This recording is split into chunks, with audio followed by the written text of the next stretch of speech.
baby. Welcome in. It's the PHNX Cardinals podcast, your premier Arizona Cardinal podcast. Like and subscribe. Welcome in. It's your pre-show. Johnny Venerable, the GM, Saul Bookman, and the newest member of the PHNX Cardinals family here.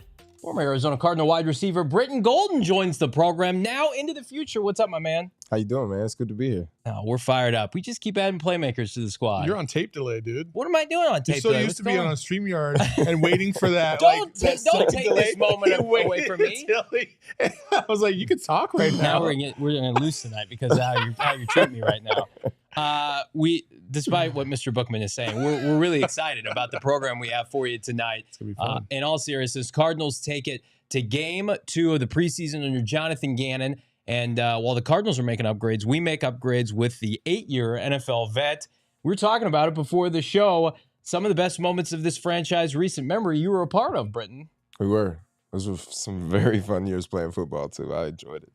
So we're going to take the good mojo that Brittan had during his Cardinal tenure, and we're going to try to implement them the best we can into Jonathan Gannon and company this year, which brings us to our first segment, Preflight. And Brittan, I just want to pick your brain as it relates to your fandom for the Cardinals now. You're away from the team, so to speak. What's your 5,000-foot view of what you've seen this offseason? Kyler Murray, JG, what's your interpretation of everything?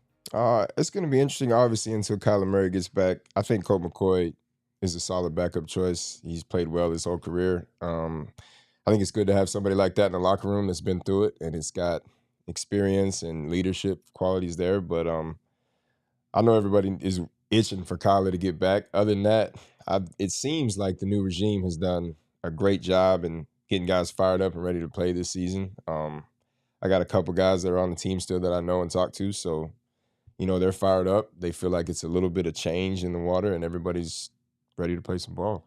I mean, that's terrific. You've had some ups and downs in terms of the teams that you were playing on in your career. Obviously, the anticipation this season is that the Cardinals, it will be tough from time to time to get some W's. When in a position like that, and you're fighting not only for your career, but also for relevance and to try and get wins. What's that mindset like every single day for you? I think it just comes down to just coming to work every day with like that attitude that, I mean, nobody expects us to win right now, but we can, right? We're all pros. Everybody in this NFL is the best of the best from college. So it's not like you can go to a team and they might have a down year and you're like, oh, well, they're not good enough. It's not that they're not good enough. I think you just have to get the right pieces in place. And I think for the most part right now, the Cardinals have playmakers on the team and they've got guys that have been on teams that have won. So it's, at this point, I think it's just getting guys ready to play. Marco giving you some credit in the chat. I'll agree with this. So, GM Saul been killing it this offseason. Reluctantly, I have to admit that as well. We're adding playmakers. First, Greg Dortch, now Brittan Golden to the squad. Our guy, Bo Brock, is live from State Farm Stadium. He's going to join us post-game. He's saying all-pro squad in studio, absolutely. Go ahead. I want to say Brittan was probably the easiest free agent transition that I've ever had. I called him up, and he was just like, let's do it. And I was just like, all right, damn. I almost like, it was so quick that I was just like, but I had like a whole list of things. Why? But I didn't use them. So you don't give me too much credit on that one for sure. I would definitely do that. Then AZ Fan 1998, thank you so much. $2 super chat. Arizona Cardinals got something to prove. Let's fucking go. Absolutely, let's fucking go. We're going to preview the game here momentarily. Free matter for the blind. Bo is at State Farm Stadium. He'll join us post-game. I can't spell today. Bo is at State Farm Stadium for the game. Show some love, Santana. Absolutely. Hit that like button. Subscribe, by the way. We just passed 16,000 subscribers here on the old YouTube, and that's growing, friends. This is your premier pregame, by the way. This is the first of many every single football Sunday. This is where you want to tap into for your Arizona Cardinal pregame show. And speaking of that, let's preview this game. Heading into BirdGang Blitz, the top storylines as it relates to this matchup. JG and company facing Patrick Mahomes and the Kansas City Chiefs. And Saul, I mean, a lot is going to be made out of the fact this is the first time Gannon has faced Mahomes since the Super Bowl and how that second half transpired. But I'm going to say right now, I think they have a pretty solid effort against that vaunted Kansas City offense. The last thing on my mind is the rematch. it's preseason, completely different team. Like, you're not on the Twitter streets. That's no, what's happening on the like, Twitter streets. I'm sure people in Philly are really hyped up right now. I'm sure they hope that Mahomes puts up like 45 against us in the first quarter. But listen, man, I don't really care about any of that stuff. I want what happened last week to carry over. Yeah. I want the fundamental play, and the simplification really on the defensive side to carry over against the best quarterback in the league, hands down. Like, sure. I want to see how they translate last week into this week, because you're not playing. You're going to be playing against Patrick Mahomes, what I'm going to assume at least a couple series, if not the whole first and maybe half the second quarter. So this is a great litmus test, and I'm going to assume, because there is only 3 games, that this is basically the dress rehearsal. Yeah. So I'm very excited for this.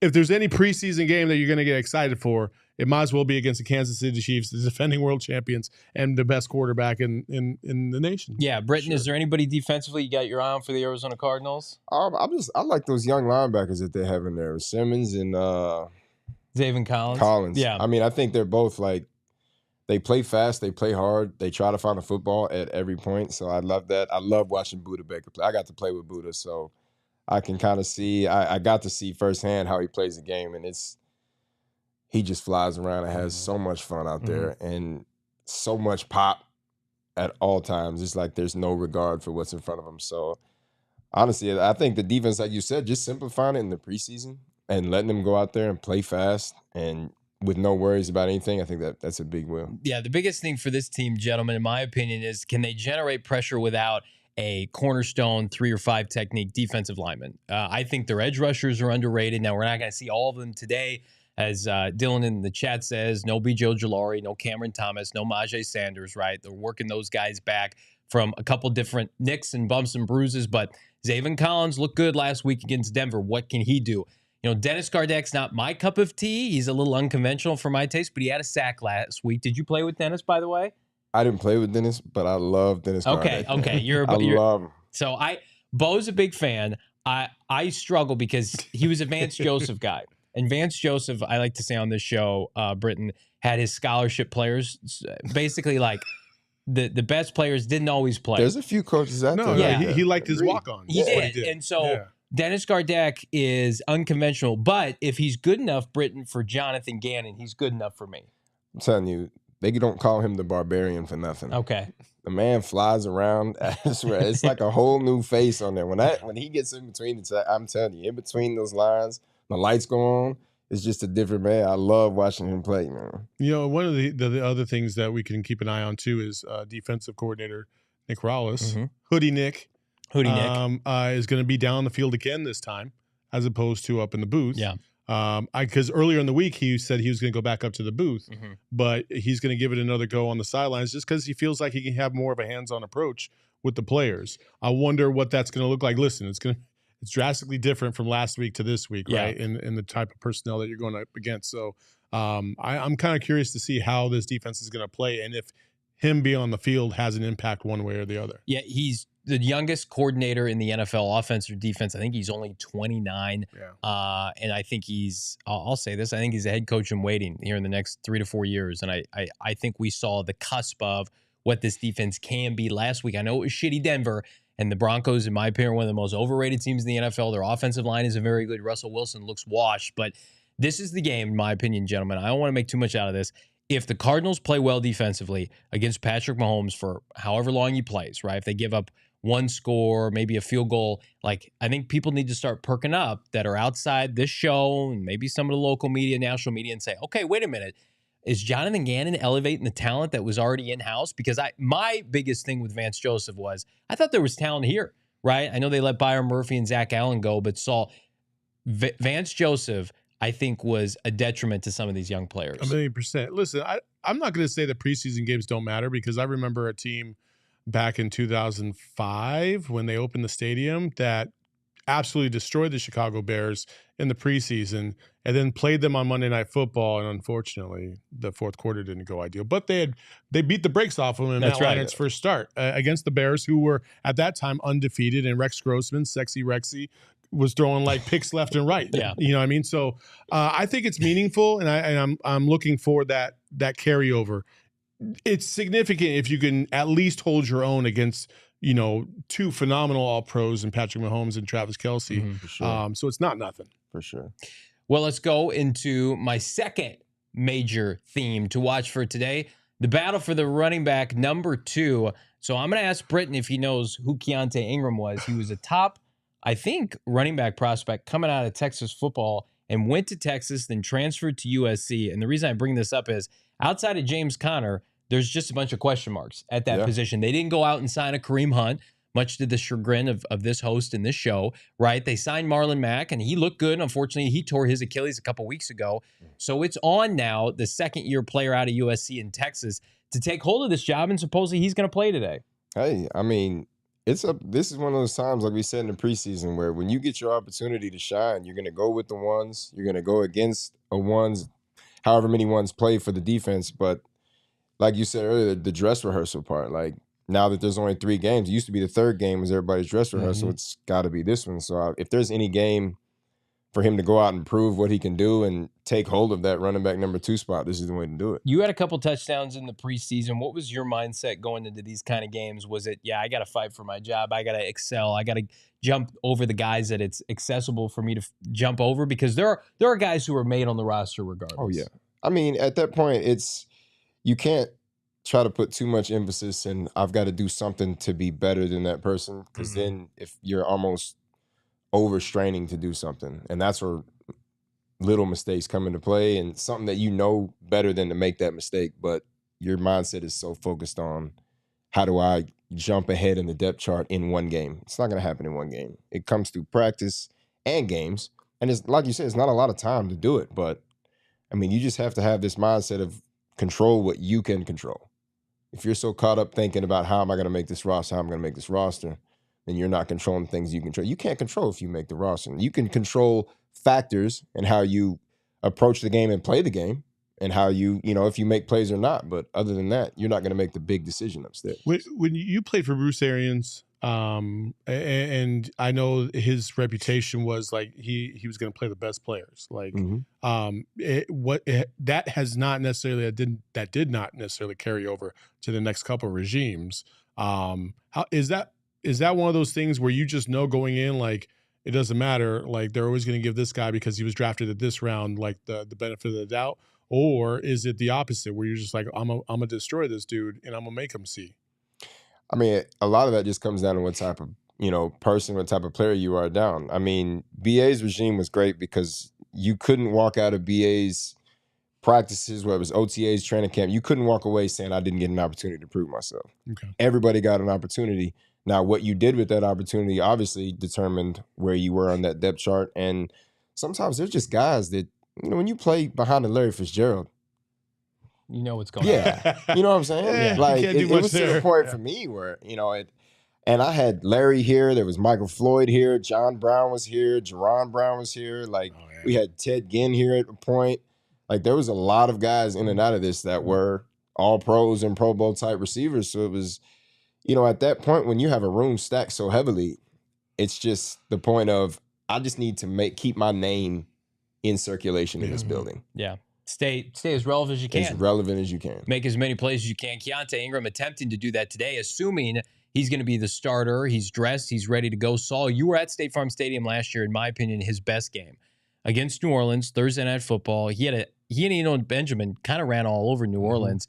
Do you think that he can be kind of not the heir apparent to James Conner, but alleviate some of his workload? Or do you think it was a mistake not to go out and get a big name?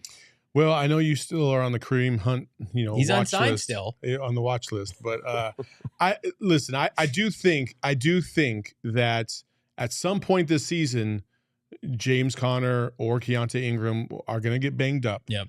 And then at some point you have to have a viable backup. And I don't think they really have that viable backup right now. No. I like Clemens. Like he's okay. Yeah. But he's not something that you really want to rely on right now.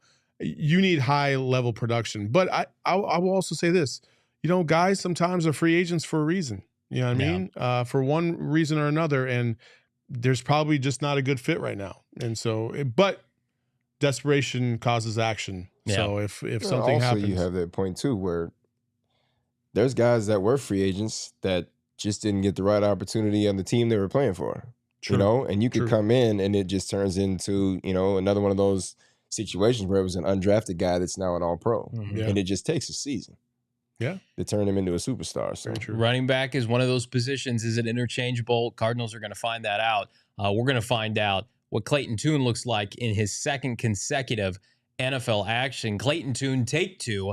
The young man out of Houston played large majority, second quarter and third quarter last week against the Denver Broncos.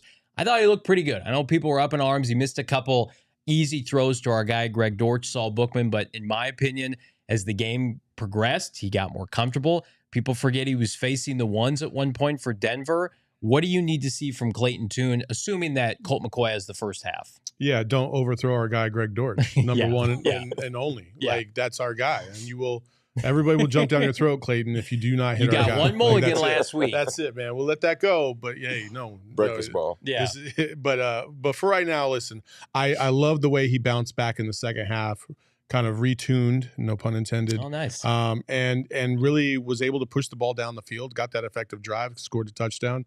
I'm looking for that to carry over. To be honestly, I know everybody's like really hell-bent on Colt McCoy, but I do think that Clayton Tune is getting closer and closer to that backup starting role. I agree with that. A lot closer than people think, just because he's got the arm. You know, he's not going to have fatigue. The knock on Colt is, I said last week that sometimes after the first game, like his arm turns to sawdust, because it does. Like we saw it all last year. He had a great game to start off, and then after you get to like the second, third game, it just is like a wet noodle, and he doesn't have any oomph on the ball. Like that's just one of those things. So I'm looking for Tune to step up. This is his opportunity. If Colt comes out slow, and then Tune comes out with his hair on fire, everybody in this chat's going to be talking about, bro, are we sure we don't want to go with Clayton Tune to start the season? Well, I'm going to tell you right now, the man to my left is a big Colt McCoy fan. So I got to watch what I say. He's a big Dennis Gardeck fan, and he's a big Colt McCoy fan. I just said his shoulder was made out of sawdust. Yeah. I'm sure I'm okay. We may not see Britton Golden after today's show if that continues. You might not see me on this show anymore.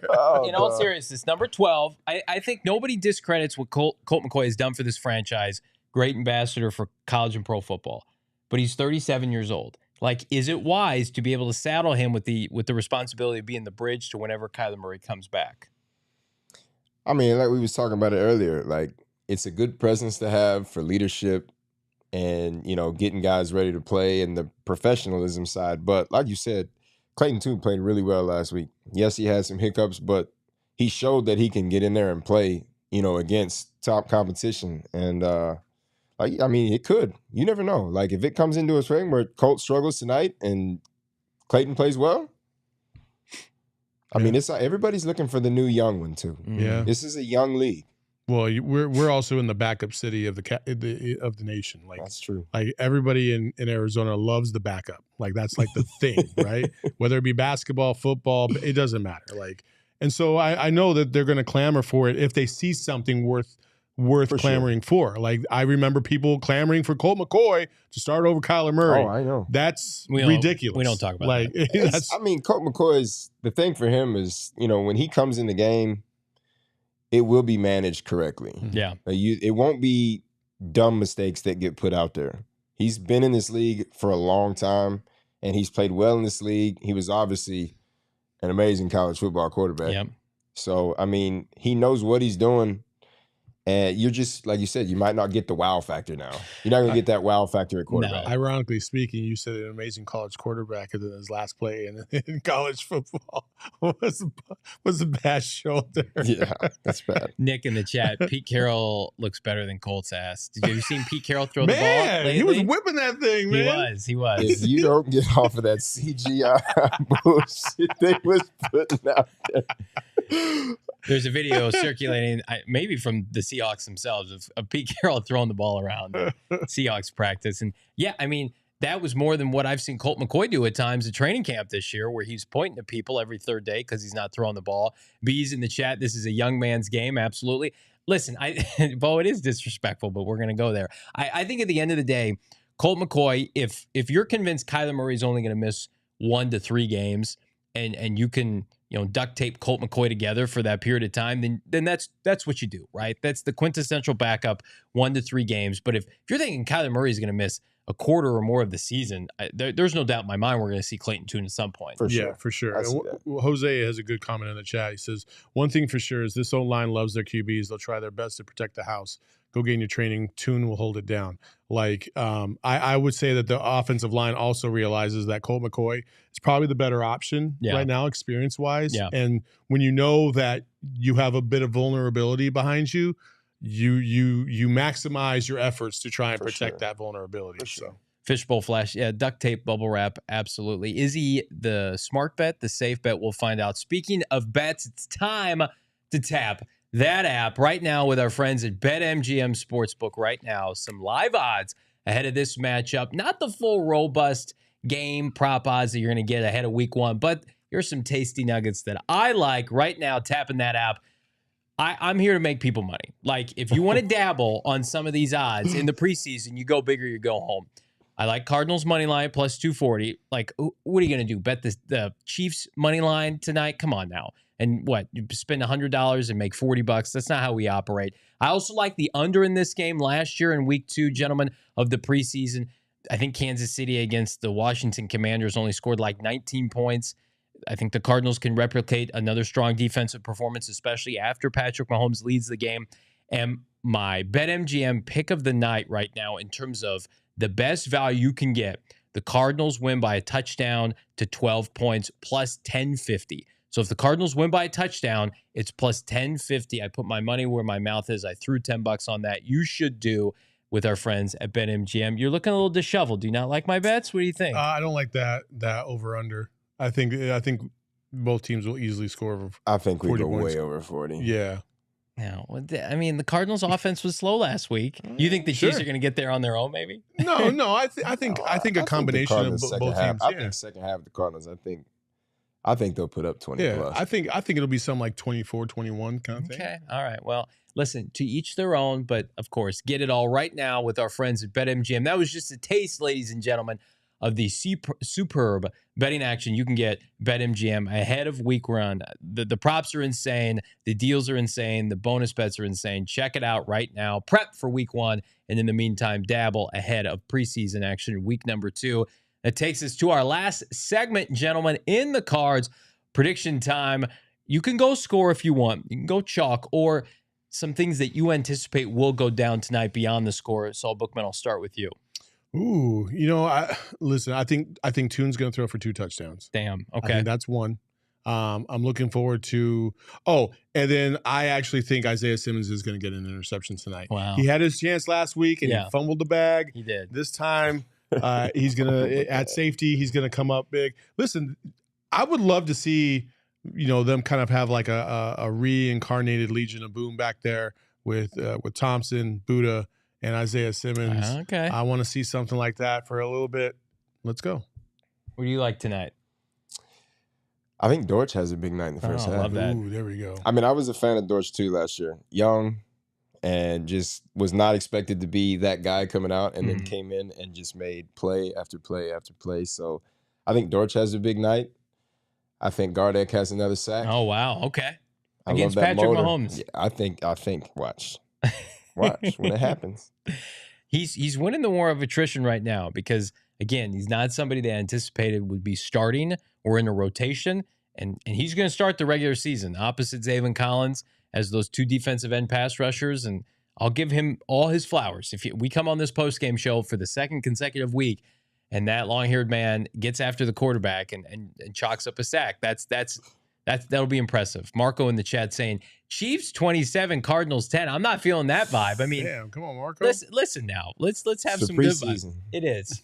Them all pros ain't playing past the first quarter.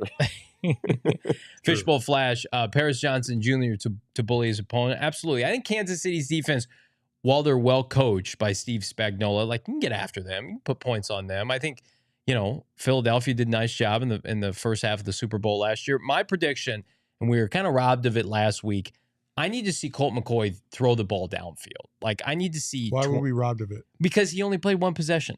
He played one possession, and then he was out.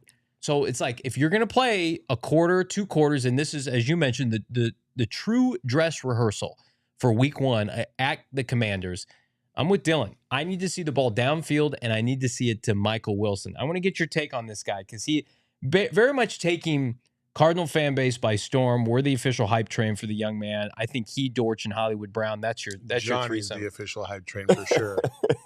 Well, he just is unlike anything they've had at receiver since like Michael Floyd. I think he's the perfect comp, but I think potentially, Mike did his own thing. I think his ceiling's pretty high. Have you seen this kid? I've seen a little bit. Okay. I mean, I haven't watched a whole bunch of the preseason stuff, but I saw a little bit last week, and I've seen a couple of the practices. He's got like you said, he's got a very high ceiling, and I think he could be somebody really good. And like the combo you have with him, Dortch, and Hollywood, I think it could be a really explosive receiver room if we can get them the ball. Yeah. Insider Bo Brock at the stadium. Looks like Hollywood and James Conner both in pads on the field. I'd be shocked if James Conner plays, but really? I mean, who knows? Yeah, because it's just put him on ice until week 1. If he got a series. Yeah, and even if it's the first series, he could be like on a play limit, right? Yeah. He's in there 5-6 plays, get him out. You gotta get a little banged up. He's got to feel something before he goes out there. No, I don't know. Got to feel something.